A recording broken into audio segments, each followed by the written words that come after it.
Hi guys, I hope you're well. As you may have seen in some of the shorts that I've created over the last couple of days, it's Basin Fest. Oh yeah, let's go.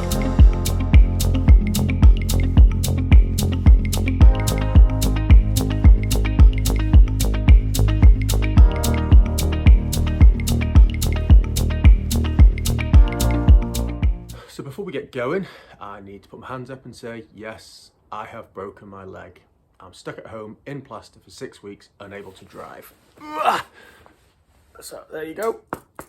It's a very, very long story how I've done it. We'll go into that at a later date. But yeah, it's not completely broken. There's a huge fracture in it. Is what it is, really, I suppose. So I've had this idea on the back burner for quite a while of getting a basin and then plumbing it in, because there's so many different things to go with the basin that we can look at. So we can look at the taps, we can look at the waste, we can look at the traps, we can look at the plumbing going to it, there's valves going to it. So there's a whole lot of things that we can look at whilst we just think about plumbing in a basin. So the first thing I want to look at today, because I've thought about it in my head, how do we go about it? Do we look at the taps first? Do we plumb it in first?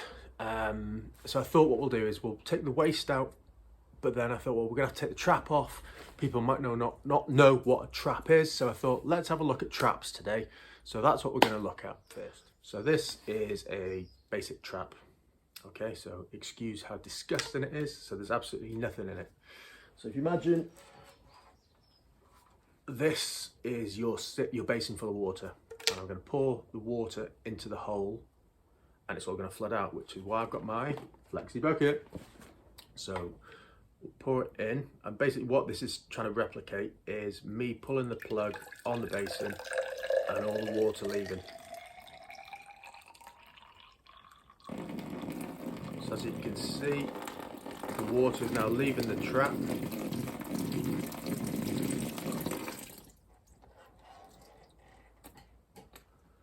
Okay, but water has stayed, so I don't know exactly where it is. There's going to be a level in here that's full of water in that U-bend, stopping any smells coming from your sewer up into the sink. So just to show you and to prove to you, if I keep turning it upside down, water comes out.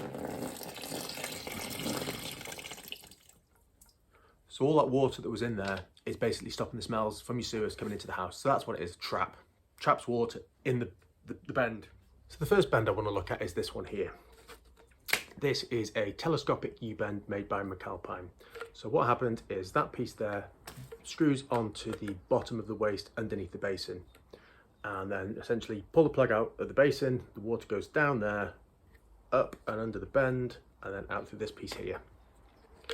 It's telescopic because if we undo the second nut, this piece here comes off, but it goes up and down. So you can adjust the height of the bend to whatever your existing pipe work is.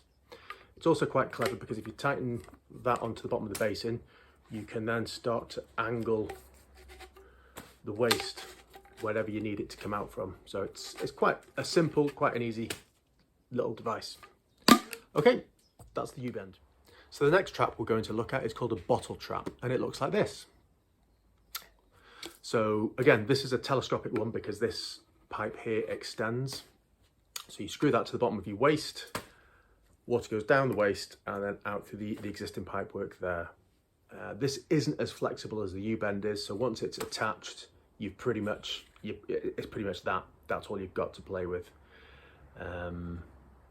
Yeah, this is quite if you think about the amount of space you may need to put the U-bend in, this might take a little bit less space. One of the key features of this one is because it's enclosed, you can't really access it. It does actually come apart. Screw the bottom off so you can pull out all your hair, gunk, whatever, wife's engagement ring, whatever. So that is your bottle trap. So the last one I want to show you is this one. This is called the pedestal trap, and there's absolutely no flexibility with this whatsoever. So you attach to the bottom of your basin and then it connects to your pipe work there. But this is quite a good one for tight spaces. If your pedestal is very tight, that's going to go in nicely. Advantage of this one, it's got a little plug there. So if you remove that, it's a bit of a cleaning rod sort of situation where you can get something in and clean some of the gunk out.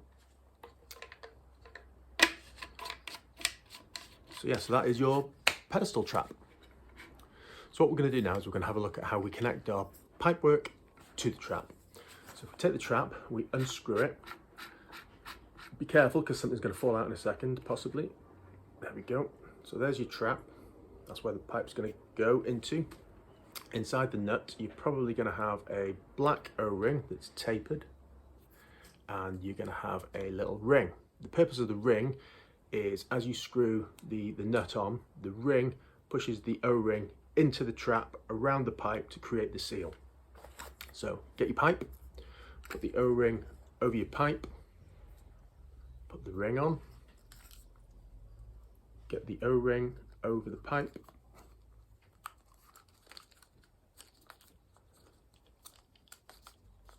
so that's basically what you're looking at. You then push the pipe into the O-ring. I like to just sort of help it along with your fingers a little bit, and then you just tighten the nut up.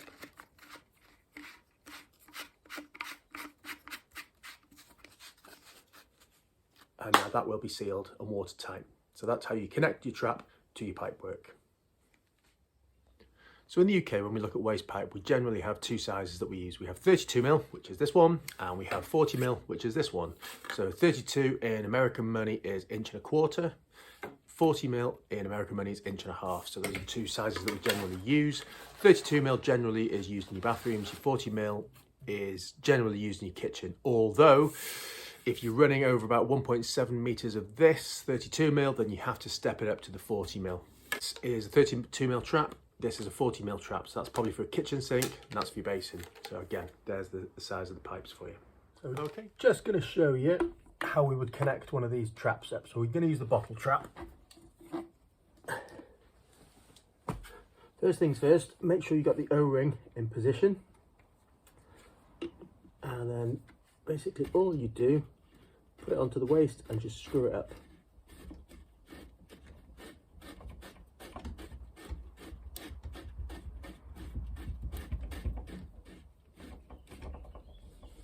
Position the pipe where you want it and screw it up tight. Perfect. Now if, let's just say your pipe came out of the wall there, this is where the telescopic ones come in useful. You can just slide that down to wherever you need it to be, and then you can just lock that off. And as they say, Robert's your father's brother. Okay.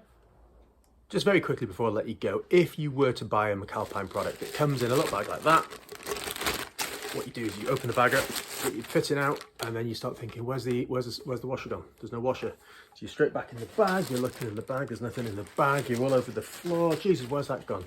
What McAlpine have a habit of doing is putting the washers inside the fitting. So take the washer out, put the washer on, and it's good to go.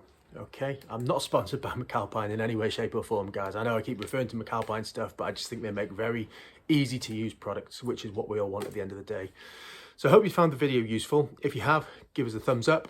If you haven't already, please subscribe so you don't miss anything in the future, and I shall see you again soon. Take care.